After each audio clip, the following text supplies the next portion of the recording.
দুই স্ত্রী নিয়ে এক ঘরে একই বিছানায় ঘুমানো যাবে কিনা? কোরবানি পশুর গলায় ফুলের মালা ঝুলানো জায়েজ আছে কিনা? কোরবানি পশুর মলমূত্র, রক্ত ও নাড়ি ভুঁড়ির ময়লা যেখানে সেখানে ফেললে কোরবানির ক্ষতি হবে কিনা? অনেক গরিব মানুষ কোরবানি মাংস সংগ্রহের পর তা বিক্রি করেন, এতে কোরবানি দাতাদের কোরবানির কোনো ক্ষতি হবে কিনা? আজকাল কোরবানি ইবাদতের চাইতে অনেক সময় মর্যাদা প্রদর্শনের প্রতিযোগিতায় পরিণত হচ্ছে। কে বড় গরু দিল, কে দামি পশু আনলো। অনেকে কোরবানি করার ঝামেলা এড়ানোর জন্য অনলাইনে কোরবানি পশু বুকিং দেন। এজেন্সি কোরবানি সম্পন্ন করে গোশত প্রসেস করে বুকিংকারীর বাসায় পাঠান। এভাবে কোরবানি করা জায়েজ হবে কিনা? কেউ যদি এমন দেশে থাকে যেখানে কোরবানি করা কঠিন বা নিষিদ্ধ, তাহলে তার জন্য কি অন্য দেশে কোরবানি করা জায়েজ হবে? চলুন তাহলে আর বিলম্ব না করে ইতিমধ্যে যে সমস্ত প্রশ্ন আমাদের কাছে চলে এসেছে সেই প্রশ্নগুলো উত্তর দেওয়ার পালায় আমরা প্রবেশ করি। কোরবানি পশুর গলায় ফুলের মালা ঝুলানো জায়েজ আছে কিনা? কোরবানি পশুর গলায় ফুলের মালা ঝুলানো মৌলিকভাবে নাজায়েজ কোনো কাজ নয়। আনন্দের অংশ হিসাবে আপনি তাকে বরণ করে নিলেন, সেই হিসাবে আপনি মালা কিনে ঝুলালেন, সেটি মৌলিকভাবে নাজায়েজ কাজ নয়। কিন্তু মালা ঝুলিয়ে সেটাকে এলাকা এলাকা প্রদক্ষিণ করা, মানুষকে দেখানো, এই যে প্রদর্শনের জায়গা থেকে যদি এগুলো হয়, মানুষকে দেখানো, বাহবা নেওয়া, নিজেদের অবস্থান জানানো, এই সমস্ত উদ্দেশ্যে যদি হয় সেটা নাজায়েজ হয় ভিন্ন কারণে, মৌলিকভাবে এটা নাজায়েজ নয়। কোরবানি পশুর মলমূত্র, রক্ত ও নাড়ি ভুঁড়ির ময়লা যেখানে সেখানে ফেললে কোরবানির ক্ষতি হবে কিনা? কোরবানি যিনি করবেন তার কোরবানি পশুর মলমূত্র, কোরবানি পশুর রক্ত, নাড়ি ভুঁড়ির ময়লা এগুলো পরিষ্কার করার দায়িত্ব সম্পূর্ণরূপে তার। আপনার কোরবানি পশুর বর্জ্য, রক্ত, তারপর মলমূত্র এগুলোর দ্বারা যদি আপনার প্রতিবেশীরা কষ্ট পান, পথচারীরা কষ্ট পান, পরিবেশ যদি দুর্গন্ধযুক্ত হয়, খারাপ হয়, নষ্ট হয়, তাহলে এর জন্য আল্লাহর কাছে আপনি দায়ী থাকবেন। কোরবানি করছি আমরা আল্লাহর সন্তুষ্টি অর্জন করবার জন্য।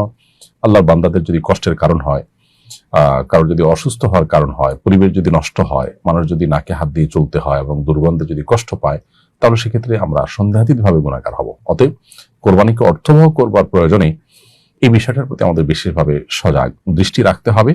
আমাদের কোরবানি পশু কিনে আনার পর থেকে নিয়ে তার বর্জ্য, তার মলমূত্র এগুলো পরিষ্কার করে পুরো পরিবেশটাকে পরিচ্ছন্ন রাখা এবং পরিষ্কার করে যথাস্থানে ফেলা, এটা আমাদের দায়িত্ব। আমরা ড্রেনে ফেলে দিলাম, সেখানে জলাবদ্ধতা তৈরি হলো, সেখান থেকে ডেঙ্গু মশা তৈরি হলো, মানুষ অসুস্থ হলো, এগুলোর দায়ভার কিন্তু আমাদের উপর বর্তাবে।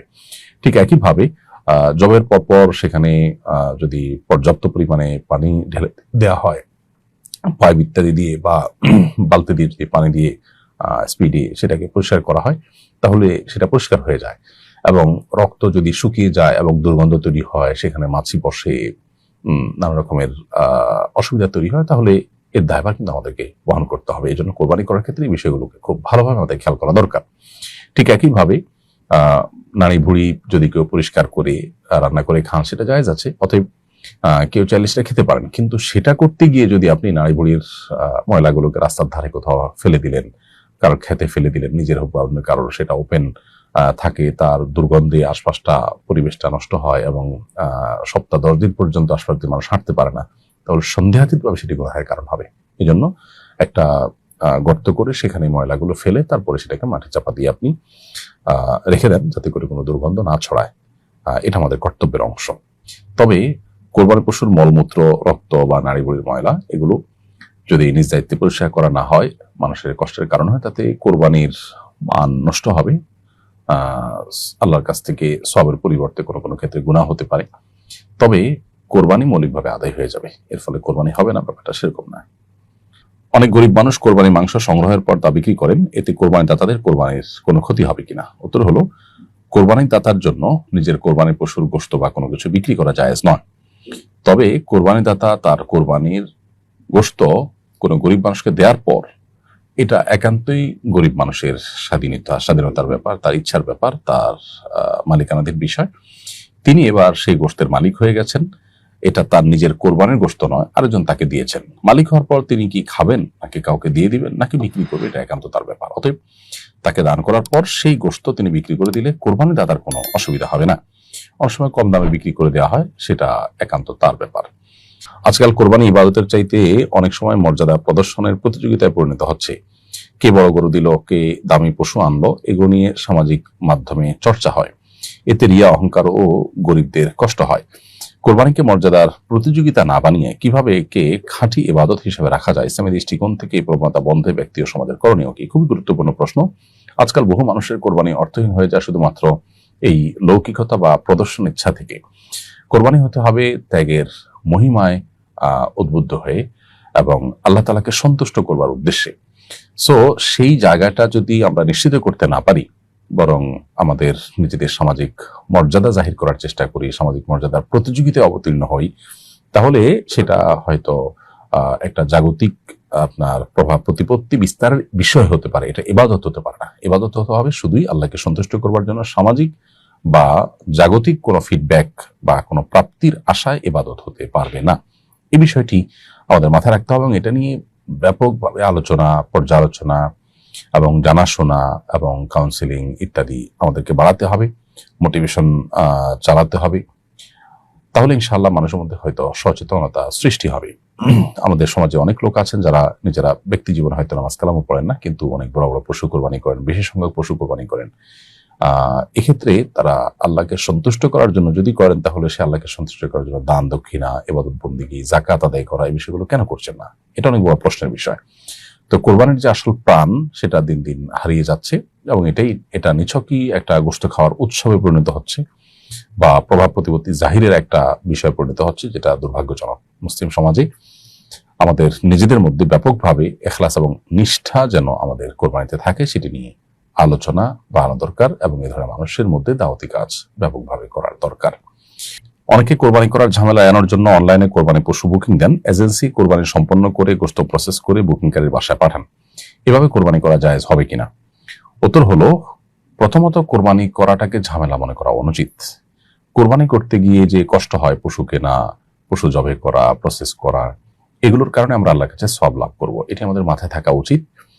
এবং এই কষ্টটুকু অন্তত যদি সহ্য করতে না পারি, তাহলে সেক্ষেত্রে আমি কোরবানির মর্মটাই আসলে বুঝে করতে পারলাম না। এরপরও যদি কারোর জন্য এটা কষ্টকর হয়, কোনো কারণে তার জন্য এটা অসম্ভব পর্যায়ের হয়, অথবা তার জন্য সুযোগ না থাকে, অথবা কোনো কারণে তিনি নিজে না করে অন্য কাউকে দিতে চান, তো শরিয়ার দৃষ্টিকোণ থেকে সেটা জায়েজ আছে। নিজে করাটা উত্তম। নবী সাল্লাল্লাহু আলাইহি ওয়াসাল্লাম নিজের প্রশ্নে যে জবাই করেছেন।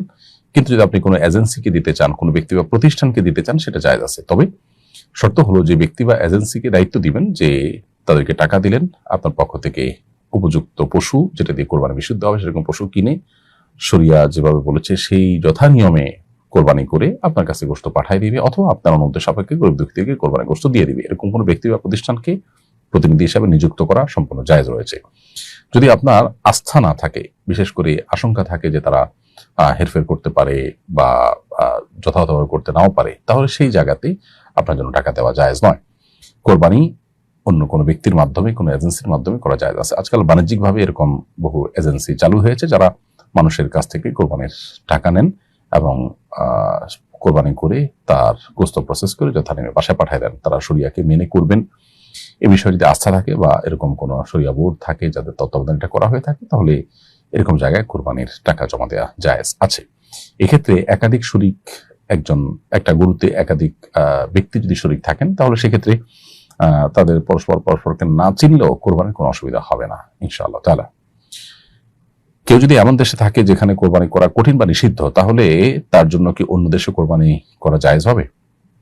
উত্তর হলো হ্যাঁ, কোরবানি নিজে করতে পারলে উত্তম, কিন্তু আপনি যেখানে আছেন সেখানে কোরবানি করা নিষিদ্ধ আইনত, এরকম কোনো মুসলিম প্রধান দেশে আপনি আছেন, কিংবা সেখানে কোরবানি করার মতো পরিবেশ নাই বা আপনার জন্য কষ্টকর, অথবা যে কোনো কারণে আপনি নিজ জায়গায় কোরবানি না করে অন্য কোনো জায়গায় কোরবানি করতে পারেন, এটা জায়েজ আছে। সেক্ষেত্রে আপনি নিজ দেশে বা অন্য যেখানে কোরবানি করার জন্য কাউকে দায়িত্ব দিবেন, টাকা দিবেন আপনার তরফ থেকে কোরবানি করবার জন্য, সেখানে লক্ষ্য করতে হবে যে সেখানে কোরবানি করার সময় হয়েছে কিনা, কোরবানির নির্দিষ্ট সময়ের মধ্যে কোরবানির যে শর্তগুলো আছে সেখানে সবগুলো প্রযোজ্য হবে। ধরুন দেশে কোরবানি হবে, তাহলে দেশে কোরবানির দিন হতে হবে, কোরবানি ঈদের নামাজের পরে কোরবানি হতে হবে, নির্দিষ্ট সময়ের মধ্যে, অর্থাৎ ঈদের দিন বা ঈদের পরে 2 দিনের মধ্যে কোরবানি হতে হবে।